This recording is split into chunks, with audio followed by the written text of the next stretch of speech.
All right, guys, Pedro Paramo, a horse galloped by. So on this last chapter, if you guys seen the last video, at supper he drank, we get insight to who Anna is and who Pedro Paramo was. What was it, Miguel? Who? Oh, Miguel Paramo. Miguel Paramo. And I guess Miguel Paramo's dead, and the uncle tells Anita, who's this young lady named Anna, supposedly the way this is depicted, that she was sexually assaulted by Miguel Paramo, who, according to this book as well, is the one. Miguel Paramo actually killed her father. He tries to apologize, but he actually rapes her too. But she's dead, and her father, or her. Throughout reading this book, we get some insight to. There was a couple chapters back, there's no chapters in this book, but a couple parts prior, we get an idea about this father giving a eulogy for this dead man, Miguel Paramo. I guess he was a bad man, right? But that must have been either his brother-in-law or his brother who was killed by the same man he was giving a eulogy to, and supposedly he even raped his niece, which we got insight. Her name's Anna. If you go back beginning too, we get some insight. Excuse me, guys. This is a loud noise. Insight to this. Remember, he was this young boy was inside the privy, talking to himself, imagining moments he had with this Anna, this young lady Anna, and so it's going to be all related, I guess. It just seems that way. But the reason why I'm bringing this up, because I'm not sure if I read this part, this very last part. Let's give thanks to the Lord our God. Anyway, he's speaking to Anna, like, because the uncle is talking to Anna in the last little section.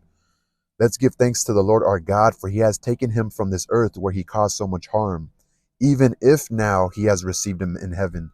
So, like, let's just give thanks to God for taking that, like, allowing that bad man to die, and he's caused us so much harm, caused you harm, killed your father, and raped you, right?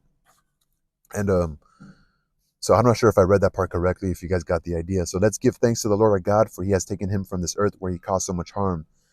I'm not sure if I said the word even if. I think I said even now he has received him in heaven. No, no. He's telling the young lady, like, even if the Lord is the Lord, he'll forgive whoever, but even if now he has received him in heaven, let's still give thanks to him for taking him off this earth for causing harm, right?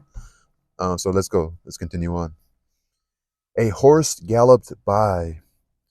A horse galloped by over where the main road intersects with the road to Gontla. No one saw it. Nonetheless, a woman who had been waiting just outside of town mentioned that she had seen the horse running hard, its legs doubled over as if it were about to fall forward onto its head. She recognized it as Miguel Paramo's sorrel.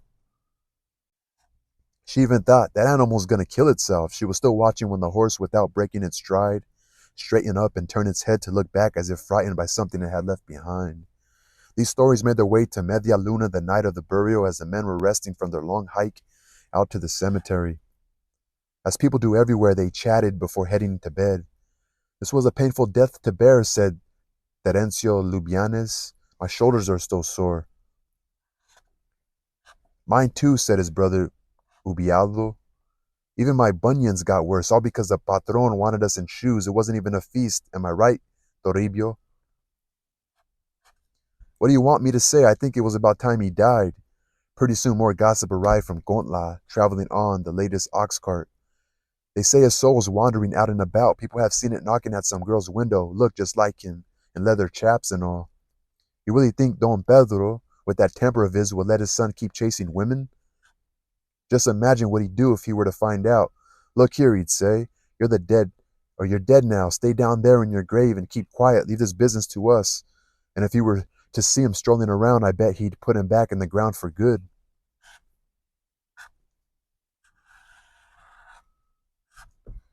You're right about that, Assayas. That old man doesn't put up with nonsense. The ox cart driver continued on his way. I'm just telling you what I heard. There were falling stars dropping out as if There were falling stars dropping as if the heavens were drizzling fire. Just look, said Terencio, at the commotion they've got going on up there. Must be celebrating Miguelito's arrival, added Jesus. Isn't that supposed to be a bad omen? Bad for who? Maybe your sister's feeling lonely and wants him back. Who are you talking to? To you. We better get going, fellas. We've been on the road a long time and we've got to get up early tomorrow. And they dissolved like shadows.